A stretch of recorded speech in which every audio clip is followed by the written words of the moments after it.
Baylor Bears should be all ready and refreshed after a bye week to head to Morgantown, a place that has been less than kind to them through the years. We got Baylor and West Virginia getting it on in the Big 12 on Thursday night. Paul Catalina joins us from 365 Sports right here on YouTube. Catch him and the rest of the guys there talking Baylor football. Hey, Paul, how's it going? Oh, it's going great, going great. Just got back home from our show like 30 minutes ago. So.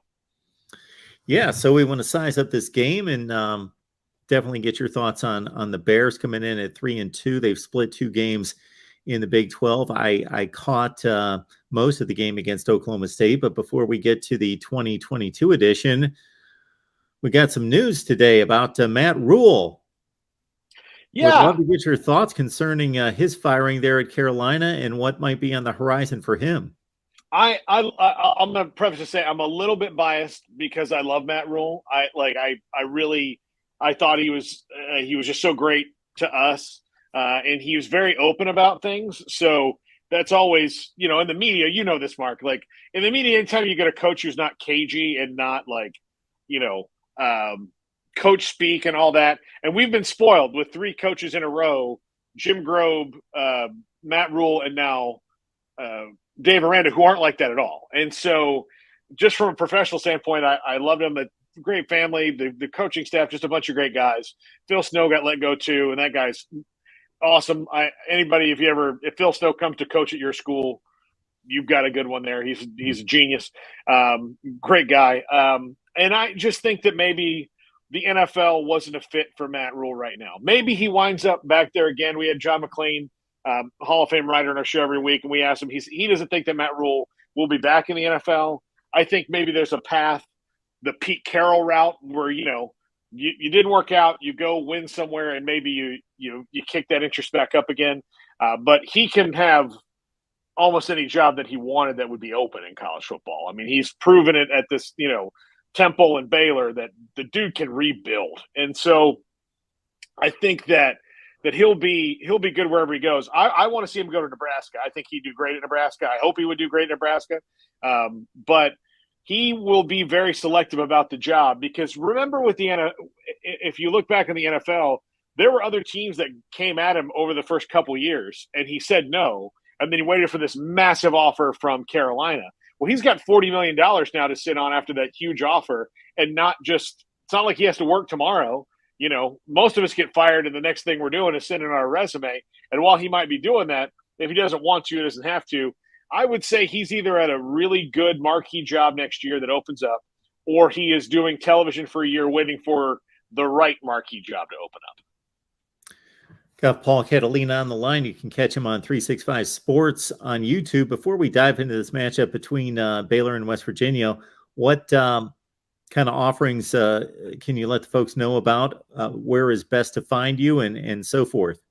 You find me on Twitter at Paul Catalina, 365 Sports on YouTube. We have our main college football channel. We have a Crystal Ball college football channel. We have a Cowboys channel. We have an NFL channel. We have a Baylor basketball channel. We have our college basketball channel. We have a Baylor channel. Lots of different things under the 365 Sports umbrella, that we put content on, and we're expanding that by the day. Where I'm hoping to get some new NFL stuff going here in the next couple weeks.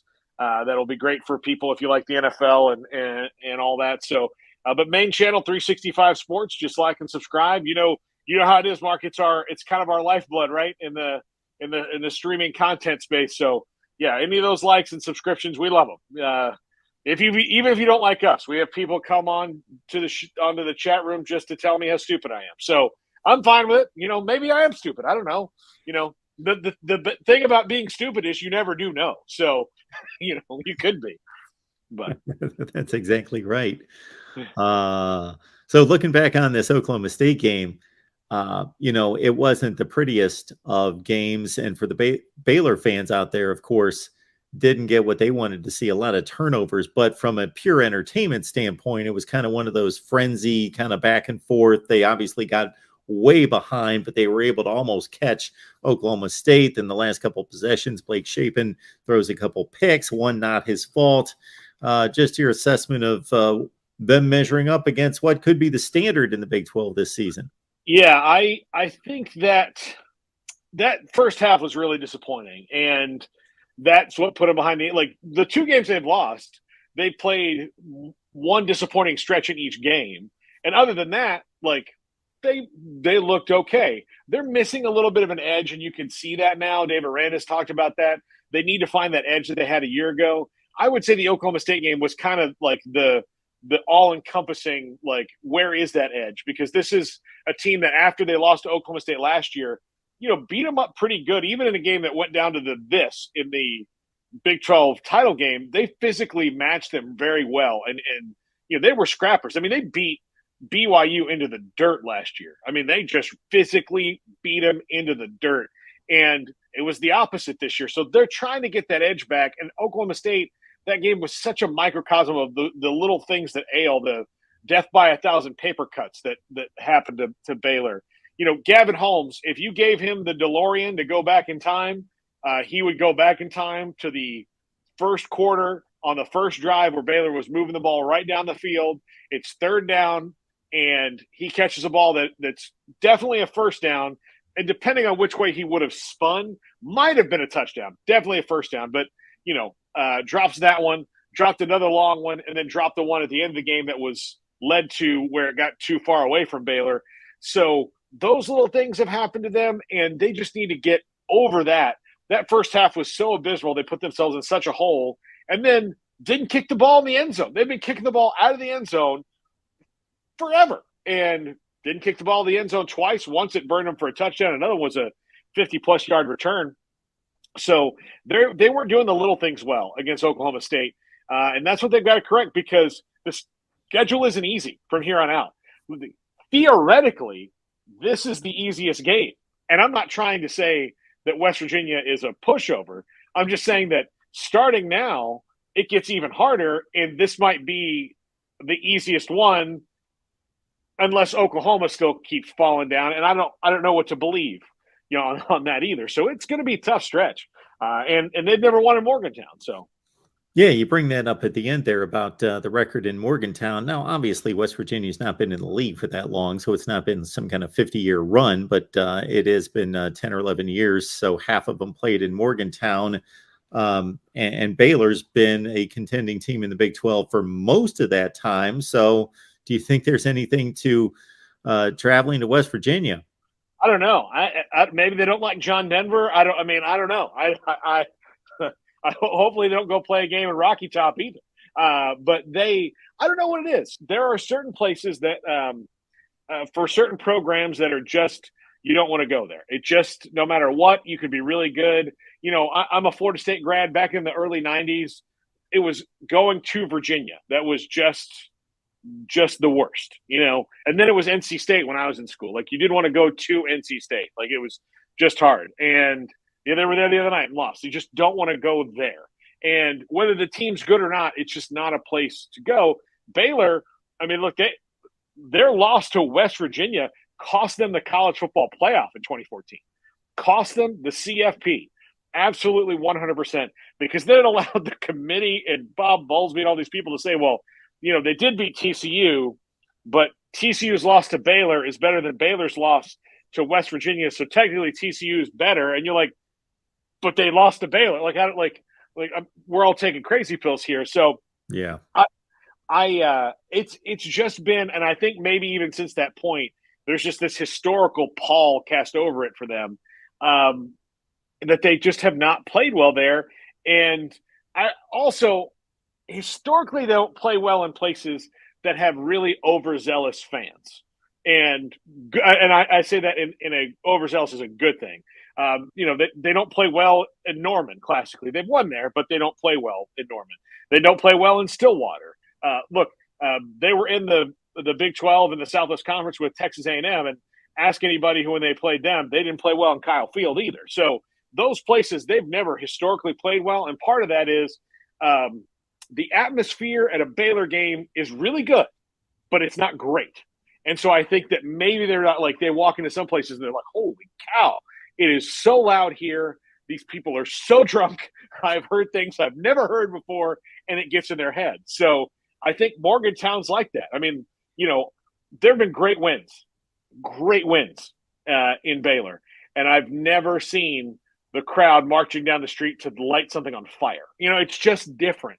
And so I think that as Baylor grows into being a consistently successful program, which they are very much new money at. I mean, they're new at that. They'll get better at that. They finally won a big game at Ames. That was a thing they got to scratch off. But you saw they lost in BYU for just that reason. And those people weren't drunk. They're just loud.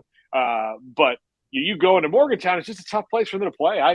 I think it's the equalizer in this game. Like, there's matchups across the board that Baylor should be clearly better at on paper, but it's not on paper. That stadium's not on paper. You cannot quantify what it will be if that stadium is lit up on Thursday night. Folks, we got Paul Catalina on the line from 365 Sports. You can catch it right here on YouTube covering Baylor. And so you know what the deal is. People like to watch their own teams play and whatever else they can catch. But on Thursday night, you get to catch this game. So College Football Nation is going to be watching this one. Anybody that wants to watch college football, they're going to be forced to watch Baylor in West Virginia. So for those people watching Baylor for the first time, players on either side of the ball that we should be looking out for. I think quarterback Blake Shapen's going to be a really fun player over the next couple of years. He's still finding his sea legs a little bit, but he's really fun. Richard Reese, true freshman running back, got a lot of burst. I really hope we see more of Scroll Williams, a guy that Baylor fans have been dying to see more of the last few years, had to deal with some injuries on offense. Defensively, the name Apu Ika, or Siaki is his name, but Apu's his nickname. Apu Ika is a big, huge nose tackle that really has fun, really wrecks shop. Jackson Player, transfer from Tulsa, plays right next to him on the defensive line. He's a lot of fun. TJ Franklin. The D-line is a lot of fun. Dylan Doyle, a middle linebacker, really good player. So those are the guys I would think you kind of really want to know. I like Will Williams as well, linebacker. He's really starting to come into his own. So those are some guys that you'll know and see. You probably see Al Walcott. You remember him from the Sugar Bowl at a pick six in that game. So those are the guys you need to know. The wide receivers are a question mark. I mean, they've got some ones that are fun, like Monterey Baldwin, but they're still trying to find themselves at that position, and that's been one of the big things this year is wide receivers. There's not a guy yet, and it's been 5 games. So there needs to start to be not only a guy, but a couple of guys at that position. Paul, the way we treat, or most of College Football Nation treats these teams, you get that second loss and they kind of tuck you away, put you away. You're done for the year. We're not going to pay any attention to you. Well, only one of those losses, obviously, in the Big 12. So it's still thank God it's this year, because next year it'd be 2. So, there you go. Yeah. Good point there. So how do you look at this team in regards to the conference race? What do you think is reasonable? I think this team has the talent to compete for the Big 12 title. But the schedule is really hard. They still have to go – they're in Morgantown, a place they've never won. They've got to go to Norman, and maybe that's not as tough of a thing right now because of the way that defense is playing. But you don't want to be the team that they wake up and realize, oh, crap, we're Oklahoma. We forgot. And they have to go to Texas on Black Friday. That's not good. And they have to go to Lubbock, a place – also that Baylor hates playing so much that for over a decade they negotiated to play that game in Dallas at either the Cotton Bowl or AT&T Stadium, and that's just now gone back to home and home the last couple of years. So they're not – look, nobody likes to go to West Texas, Mark. Nobody likes it. You have to go, or you choose to go because you're at Texas Tech. But unless you're in the oil business or just like desolate places and might see wildlife, no one likes to go there. It's not fun. I was just there for a high school game. It was terrible. It's just it's so wide open and nothingness out there. So yeah, no one likes to go there. They hadn't been there, I think they just went back there for the first time in a decade a couple years ago. And so now they're back on doing that. So yeah, they've got tough games ahead of them. They could beat all these teams. I'm sure of it, but will they is another question, especially after what we saw against Oklahoma State. I'm just a little unsure of their ability to string together 5 games in a row, which is what you're going to have to do now to be in the conference conversation. You lose one more game, you're kind of in the back row. Paul, when you bring up West Texas, this is the only place in America that I can think of where it seems to be a consensus bad spot to be, bad location to be. I know we're taking it off of Baylor for a second, but you bring this up because I don't hear anything else positive coming out of West Texas when people talk about having to go to West Texas. I've never been there, had no reason to ever go there, and but that's what I hear from everyone. It's look, and I'll tell you, there are good things about it, I'm sure. But I mean, as a person who's lived in Central or North Texas in my life, it's just different. Texas is a bunch of different things. It's so big, but West Texas, and it's why Joe McGuire is the perfect hire, because you will go play for him regardless of where he is.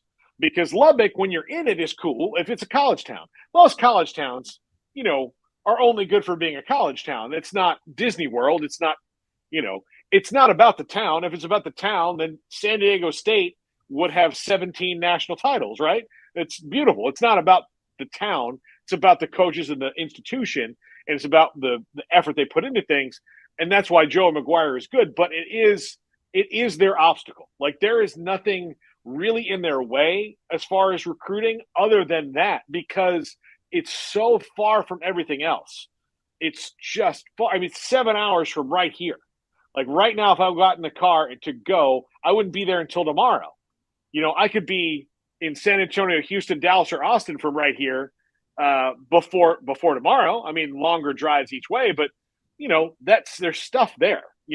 But if I decided to go out to West Texas, it's tomorrow before I see Lubbock, and on the way, there's just stretches of nothingness. So it can be daunting if you're trying to recruit a kid who grew up in a big city like Dallas, where the talent is, or Houston, where all the talent is, or Austin, where all the talent is. And then you're telling them, like, hey, I know it's far, but it's not as bad as you think, but it's far, and like, you call up your buddies and like, hey, you want to come out here and see a game? They're like, yeah, I guess, like, when are you coming to Austin? You guys, can you get me tickets to that one? Like, that's kind of what you have to deal with, and it's real. But Mike Leach saw success there, and if they had stayed out of his way, they'd have been fine. But again, things change. So Spike Dykes was good out there for a while. So there's success in Lubbock, but it is far, and you have to just understand that that's where you're going to be.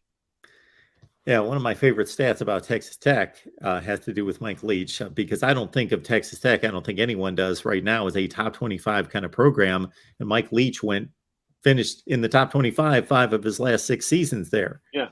That's how good he was. Yeah, he's great. Look, and of all the towns in the SEC, what's maybe the worst one is Starkville, right? As far as being away from everything and kind of out in the middle of nowhere. And he's winning there. And that's a fun place to go and watch a game. But again, Starkville's no great shakes as a college town. It's not one of the ones, but he's winning there. You know why? Because it doesn't matter where you are, as long as you are good at what you're doing and put the effort into it. But I'm sure he has the selling point of like, yes, I understand. We're not Gainesville. We're not Athens. We're not Tuscaloosa. Please come here. It's different. It's tough. Paul Catalina joining us to talk Baylor, West Virginia. The Mountaineers and the Bears get together in Morgantown on Thursday night. Join Paul on 365 Sports right here on YouTube. Paul, appreciate you stopping by.